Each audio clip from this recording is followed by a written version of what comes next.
So the president is with us, and fortunately, so is the Hill. We've seen this with the passage of the Matthew Shepard and James Byrd Jr. Hate Crimes Act, capping a decade-long struggle, and with the reauthorization of Ryan White.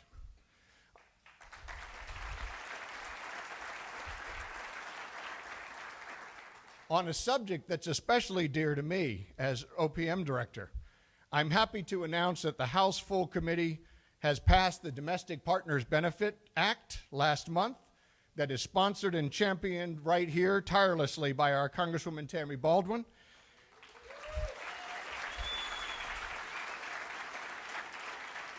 Tammy, we are so blessed to have your passion, your integrity, and your leadership in the House of Representatives. God bless you for what you're doing. We are so grateful. But she has allies. Chairman Lynch brought it out of subcommittee on a party line vote. Chairman Towns brought it out of full committee. Once again, party line vote. And now, fortunately, the bill gets to the House floor where we can finally have some bipartisanship come into the play, as has been exhibited by the sponsorship of Congresswoman Ileana Ross-Latinen. With the strong support of the President, Speaker Nancy Pelosi, and the Majority Leader, Steny Hoyer, we're going to get it passed and move it through the Senate as well. It will extend equal partner benefits to same-sex couples among the more than 1.9 million Americans who work for America's largest employer, the federal government. Now, you know the rest of the agenda and the big items that are on it. The Employment Non-Discrimination Act and its passage, the repeal of Don't Ask, Don't Tell, and the repeal of the Defense of Marriage Act. Our president could not have been more clear when he stood at the HRC dinner and said, I quote, "I will end Don't Ask, Don't Tell," end quote.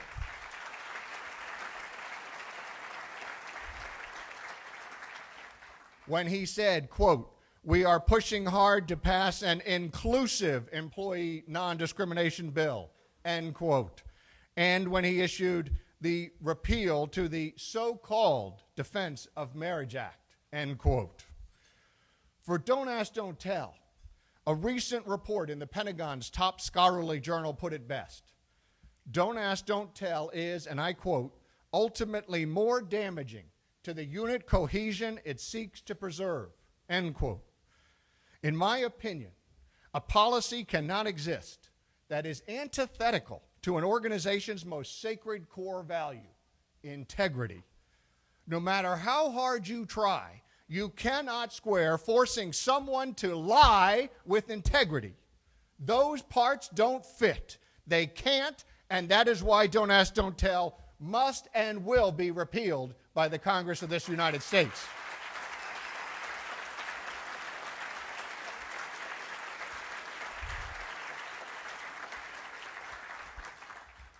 For ENDA, the argument is just as strong. A fully inclusive ENDA is one piece of legislation that addresses problems affecting every single member of our LGBT community. Not everyone wants to serve in the military. It's important. Not everyone wants to get married. It's important. But everybody needs a job. The fulfillment of the inalienable rights of life, liberty, and the pursuit of happiness flows from our ability to work and to be compensated fairly for our efforts. That's what the passage of ENDA and the enforcement of it will secure. Don't let anyone say to you that we don't need this. At the most recent hearing, the acting EEOC chair, Stuart Ishimaro, was clear in his testimony when he said, quote, "Although we hear regularly from working Americans who complain that they have been discriminated against because of their sexual orientation or gender identity, we have to tell them there are no federal laws that provide them explicit protection." Don't let anybody tell you that America isn't ready for ENDA. The 2009 Out and Equal Workplace Survey done with Harris Interactive and Whittick Combs Communications shows not only growing support for workplace equality, but a consistent shift in attitudes. 86% of heterosexual adults now agree that how an employee does the job should be the standard for judging her or him, and not their sexual orientation. 93% of heterosexual adults said they would have a positive or neutral reaction to a coworker coming out to them.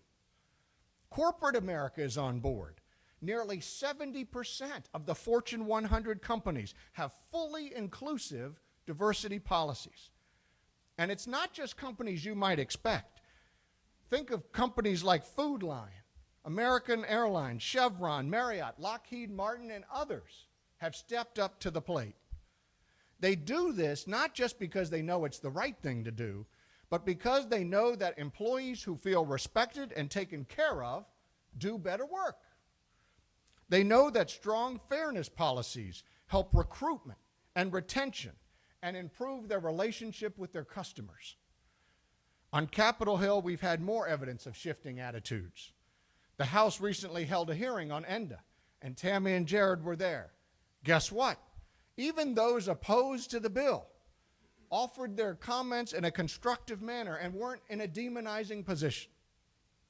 We're seeing a shift of attitudes from public opinion to corporate boardrooms in Washington that we've all been working forward to for a long time.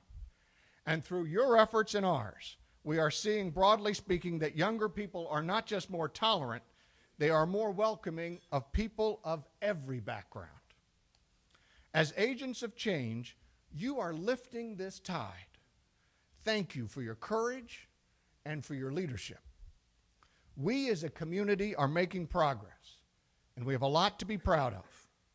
But the successes we've had to date doesn't mean we can afford to slow down or wait or think that full equality is going to come of its own.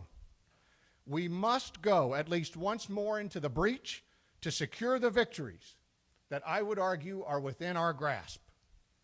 The tide of public opinion is in our favor. The forces of intolerance are on the run. We have a president who has been clear in his support for our community and for his commitment to our equality. This is the best opportunity we will ever have as a community, and shame on us if we don't succeed. But don't think for a minute that this is going to be easy. As history recedes, memory often tends to soften its sharpest edges. As a child, I watched Black Americans and their allies fight. Courageous and upright, they stood as cruelty and violence rained down. Beaten brutally, murdered even, they stood their ground until they prevailed. Since then, Americans with disabilities have secured vital workplace protections in the Americans with Disabilities Act, and women's right to equal pay for equal work was finally reinforced by the Lilly Ledbetter Fair Pay Act earlier this year, nearly 90 years after women got the right to vote.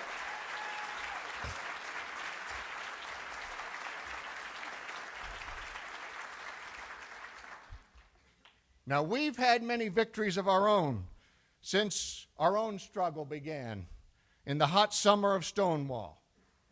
But I would tell you, the game is now afoot. History will note the day when President Obama signs a fully inclusive Employment Non-Discrimination Act, giving the LGBT community the legal protections that other groups won in the Civil Rights Act of 1964 and the Americans with Disabilities Act in 1990.